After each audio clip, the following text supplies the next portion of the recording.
মাদুর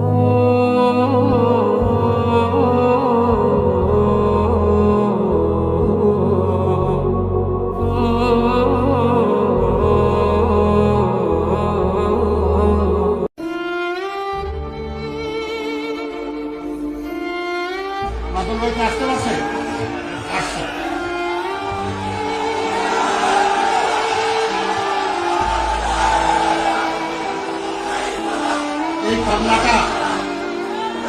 এই পাল্লাটা রক্তে রঞ্জিত, এই পাল্লাটা রক্তে রঞ্জিত।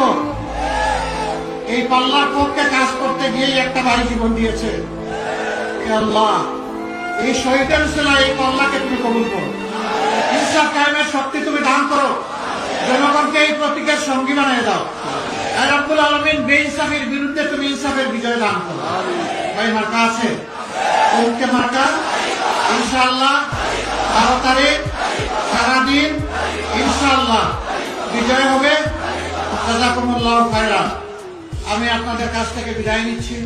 বিদায় নেওয়ার আগে মাওলানা আজিমের দরবারে আওয়াজ তুলে বিদায় নিতে চাই। লিল্লাহি তাকবীর।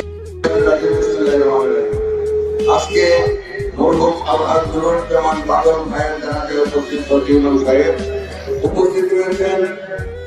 আমাদের জামাতে ইসলামের সদস্য আমির সাহেব সহ বিভিন্ন রাজনৈতিক দলের সম্মানিত নেতৃবৃন্দ সকলকে আমার সালাম, আসসালামু আলাইকুম ওয়া রাহমাতুল্লাহি ওয়া বারাকাতুহু। আজকে আমার আলহাজ্জুজ্জামান বাদল ভাইয়ের সঙ্গে 4 দলীয় ঐক্যজোটের যে আন্দোলন সংগ্রাম নির্বাচন, এই নির্বাচনে উনি আমার মেন হাতিয়ার ছিল। আমি আমার ভাইয়ের মতো ওনাকে দেখতাম, ছোট ভাইয়ের মতো। উনিও আমাকে বড় ভাইয়ের মতো শ্রদ্ধা সম্মান করতেন। আজকে ওনার শেষ বিদায় বেলায় আমি শুধু এটুকু বলবো আপনাদেরকে, আমরা একজন জাতীয়তাবাদী ইসলামী শক্তির পক্ষে একজন বীর সেনাকে আমরা হারালাম। যারা রাজনীতি করে তাদের মধ্যে অন্যতম নির্ভীক সাহসী, এই শ্রীবর্তী ঝিনাইগাতির জন্য একজন দেশপ্রেমিক, এই এলাকার উন্নয়নের স্বার্থে, সমাজের স্বার্থে সার্বক্ষণিক তার চিন্তা ভাবনা ছিল। আমরা নীরবে নিভৃতে বহু সময় কাটিয়েছি, যেটা বলার ভাষা নাই।